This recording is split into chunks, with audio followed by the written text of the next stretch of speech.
इस कहानी की शुरुआत होती है हमारी मुख्य पात्र प्रिया से, जो घर परिवार में सबके पीठ पीछे बातें करने की अपनी आदत के कारण एक दिन खुद ही मुसीबत में फंस जाती है। हिंदी कार्टून सुनो में आज हम जानेंगे कि कैसे परिवार में छोटी छोटी बातें कब बड़ी बन जाती हैं और क्या होता है जब एक परिवार की मजबूती का आधार विश्वास पर आ जाता है। तो चलिए सुनते हैं एक ऐसी ननद की कहानी जो दूसरों के सामने मीठी बातें करती है मगर पीठ पीछे अपने ही परिवार वालों की बुराइयों में लगी रहती है। अपनी भाभी और बाकी लोगों के सामने चाहे कितना भी मीठा बनने की कोशिश करे, पर उसकी असलियत तब खुलती है जब उसकी पीठ पीछे की बातें उस पर ही भारी पड़ने लगती हैं। इसी तरह कहानी में आगे बढ़ते हुए उसकी ये आदत गहराई में जाती है। वो न केवल दूसरों की बल्कि खुद अपने बारे में भी असुरक्षित महसूस करने लगती है। ऐसे में उसे अपने भाई भाभीओं के बीच भी खामोशी, शिकायतें और गुस्से की लहरें दिखाई देती हैं। इसी दौरान उसकी सहेली रश्मि भी उसके सामने उसके पति की शिकायतें करना शुरू कर देती है, जिससे प्रिया के मन में अपने रिश्तों को लेकर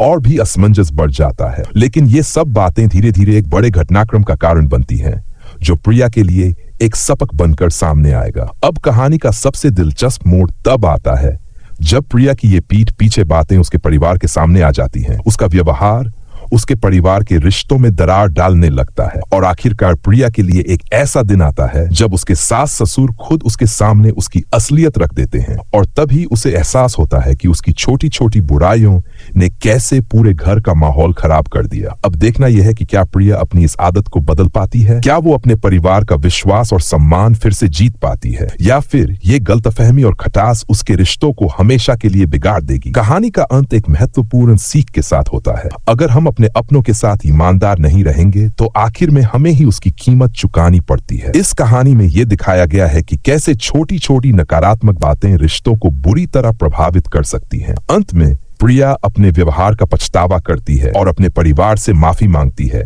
वादा करती है कि वो अब से किसी की पीठ पीछे बातें नहीं करेगी। तो दोस्तों, इसी के साथ हम आज की कहानी समाप्त करते हैं। आप सभी को क्या लगता है, क्या रिश्तों में विश्वास सबसे ज्यादा जरूरी होता है, और ऐसी कौन सी आदतें हैं जिन्हें हम बदलकर अपने रिश्तों को और मजबूत बना सकते हैं? अगर आपको ये कहानी पसंद आई हो तो हमारे चैनल हिंदी कार्टून सुनो को सब्सक्राइब करें और अगले हफ्ते की कहानी के लिए जुड़े रहें।